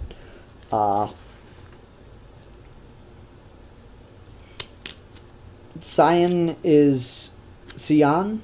S''Y''A''N, Sion? I think Sion sounds good. Sion, T'Challa's uncle, is very upset that the Queen Mother is, risking Aurora Storm to this crazed witch doctor guy. And for good reason, as we will find out later on. And we'll cut back to Shuri, eating this leaf that immediately will put her in direct contact with the Panther God. And I love this interaction, so I'm just going to read the whole thing. So she falls under, and this is the first time we see him in this issue. And just, Zuri is frightening. That's how they, that's what they call him, I believe, Zuri. Shuri and Zuri. Z-U-R-I. Zuri, right? Oh my. Hello. Oh God. And she bows. I've prepared my whole life for this moment, to be ready to face you, to request your blessing. And that's what I'm doing. I am ready to step out of my brother's shadow, ready to walk my path, ready to embrace my destiny, to be what I was born to be. I'm ready. Give me what I need to save my people. I love he just, leans in and sniffs her. So, intimidating. And as, he passes his judgment on her. For 10,000 years, the greatest champions of my people have come before me. Their names are shouted in the Hall of Kings. Their deeds are written on the scroll of destiny. And here you are, daughter of a great king and queen, sister to the greatest warrior of your nation. And instead of humbling yourself before your God, you declare your worthiness. What would those champions say to such a demand? How would they respond to such arrogance? The mantle of the Panther is not about entitlement. It is about sacrifice, about putting the greater good ahead of the purest glory, of the pursuit of glory. But you see it as a trophy to be won or lost. Jealousy has festered in your heart since your brother took up the mantle of the Panther. Of all the enemies you've faced, hubris is the one you have never defeated. You are not worthy to be the Black Panther. It is not your burden, it is not your destiny, and it never will be. Now leave this place and consider what you will do, knowing that you will never follow in your brother's footsteps. God, I love that scene. That is such a good interaction and such a break of expectation, clearly because of what's on the cover. The second you see it, okay, this is going to be how we get a female Black Panther. And she goes before the Panther God and is like, I've done everything for this. I'm ready for this. I should be a Black Panther. And I need you to make me a Black Panther. And he's like, you're not worthy of the title. And tells her to leave. And just she's had this one goal in life. That's his whole point. She's always coveted this one goal of being the Black Panther. And he told her, you're not worthy of it. So now go rethink your life to see what it was all about, since you can't have what you've always wanted. And she is just crushed. She doesn't say anything all we get is just this one panel of her during that speech, and she just moved to tears. That is a brilliant, brilliant way to deconstruct and reverse expectations for a character. Intercut with that is a conversation T'Challa is having with his father, where his father is trying to convince him, T'Challa, you fought your battles. You've fought and fought and fought. But everyone must die. This is the time. And it's like, he goes, no one wins every battle. No one can. You are not to blame for being human, T'Challa. It is time for you to give up the fight. And T'Challa says, give up. You are not my father. And, like, T'Chaka just turns back into death. And she's like, if a peaceful path is not enough to persuade you. And then so T'Challa's sitting there fighting demons the next time we come back to him. Or skeletons or whatever. That's awesome. That is such a cool moment. He's like fighting with death to the bitter end. He doesn't want to die. He wants to go serve his people, be the Black Panther. And so he's not going quietly. Man, that is great. And then as he's sitting there fighting these skeletons, Storm shows up. And is given power in this realm. And so together, they begin to fight. Meanwhile, this threat that has been marching its way across the continent is right there in front of the gates of Wakanda, and their military is doing nothing for it. It's having no effect. He's just briskly walking past. No effect whatsoever on what's going on. Storm and T'Challa, however, fighting this version of death, are actually able to overcome and defeat it. But T'Challa finds out that Storm is paying a price to get him back. Her own life. And then they're sitting there fighting about neither of them wants to go. Neither of them wants to live without the other. And that is a really touching... Like, this issue, or this book in particular, has a lot of connotations about family that I find really interesting. The love of a mother for her son, the love of... or the jealousy of siblings between a brother and his sister, the love of... a husband and wife, kind of transcending, being willing to fight death itself for it, and at the same time not being able to let one walk away for the other. Man, that's really good. Shuri wakes up, though, and doesn't understand why she's alive, because normally when the Panther God rejects someone from being a Black Panther, they are dead.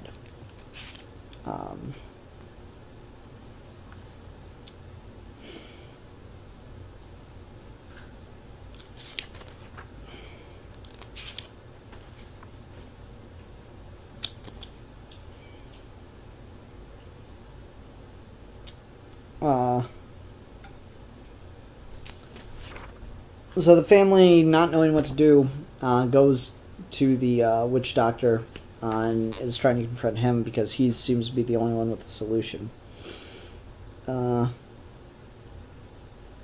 Sure, you of all of us know that. You just stared the magic of the world in the face and was rejected by it. The Panther God found you lacking, yet you returned alive. Don't you find that interesting? Haven't you wondered, even for a moment, if the life given back to you has some meaning? Some purpose? Yes. The answers cannot be found in this world, nor are they entirely in the magical realm. And they're like, we don't have to, it's not helping. He's like, yes it is, Mother. It is. I think I understand now. The Panther God spared me even after I failed. My pride was my defeat. I trusted too much in the scientific training I've been given. I trusted too much in fighting skills and tactics, in my right to become Wakanda's weapon in her hour of need. Just as all of us trust too much in bombs and bullets and the advanced toys of war that only Wakanda can create. How like a daughter of modern Wakanda I've become. Zawahiri was right. And I know what we have to do. Zuri Wakabi, I need you to stand guard outside the chamber door while I make preparations. We're going to kill Morlin. So this guy starts storming the gates, and Shuri suits up to be Black Panther. She has no right to this title. And she starts fighting this guy, this Zorlo or whatever his name is, trying her best to defeat him. You face the muscle of Wakanda, now face its claws. God, that's a good line. That's really cool. So the 6th issue is all about her leading this guy out of Wakanda to this shack that the rest of the family's been gathered at. And it's about Storm and T'Challa sitting there arguing about, if you're not going to go, I'm not going to go. This sacrifice is going to be in vain, because they don't want to leave each other even in the face of death.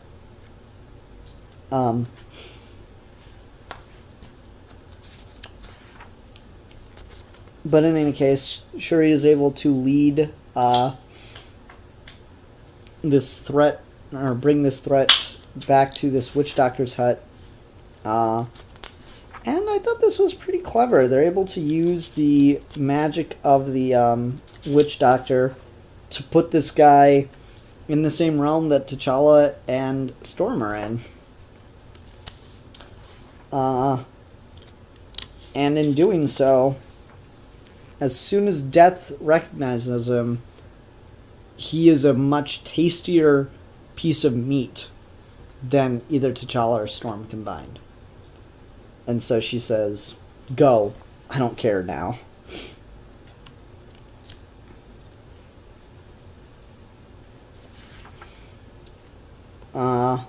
So T'Challa, Storm are able to awaken from their respective comas, curses, whatever.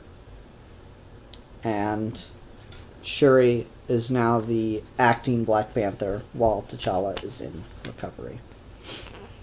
And that's really, really cool. That's a multiple volume thing of Shuri being developed in the background for that. And it is a very satisfying conclusion to her character arc. And it does really make me want to read the next volume of Black Panther, even though Hudlin's not writing it. I don't know how much of the run goes beyond that next volume. I don't know if it only was able to get 12 issues in or whatever. I know Black Panther's one of those characters who has a book, doesn't have a book, has a book, doesn't have a book. Just kind of goes back and forth. I'm like, guys, you can just keep publishing a book but not have it come out every month. You can just have the book go on hiatus for a while. You don't have to renumber every time you come back. But man, this is just a really effective story, and it is in a lot of ways a very satisfying conclusion to Hudlin's run, and a good passing of the torch to the next writer.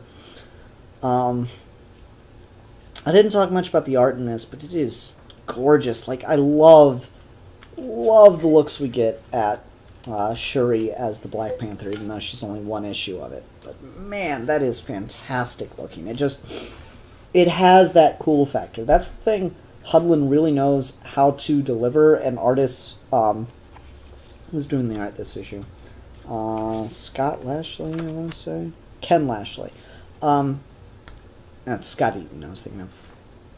The artists really are doing a great job delivering on these, really intense and visually striking situations. So they're really playing off of each other very well, and that's really neat.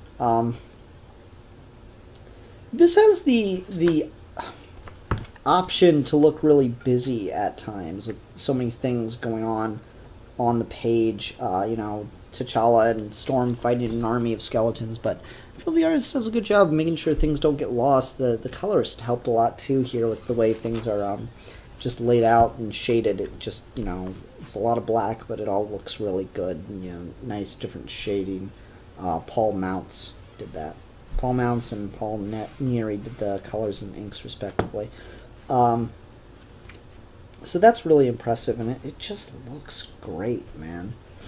Oh, here's a neat little image of Shuri in front of at least parts of a African map. That's kind of neat. So I wondered, can we see Wakanda on the map? Cairo, Turkey. See Athens. That's weird. Western Sahara. No, can't see Wakanda on the map, but that's neat.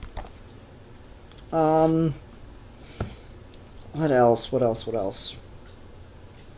I love Zuri, the Panther God. He looks so freaking cool when we see him in this, and like he just, you get, it's a fucking white panther, but you get this really great sense of regalness and divinity. You get the sense of why he is worshipped. Like, look at that cover. That is intimidating as fuck. He is a god to be feared and is frightening, but is just imbues power.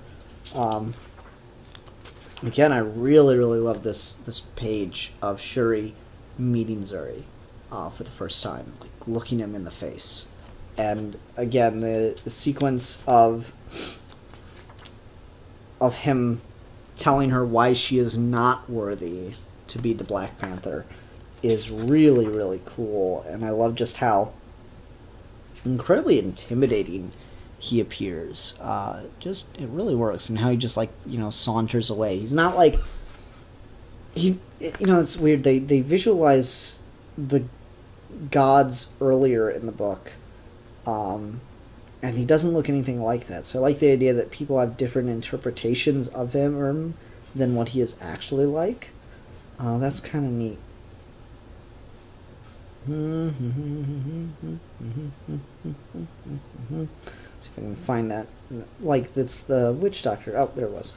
The witch doctor talks about how the gods are not involved with the matters of mortals. And we get a look at all these different gods, but the Panther god there is one in black, but two just looks like slightly more human, anthropomorphic, and he's not that. He's very animalistic, so that's really neat.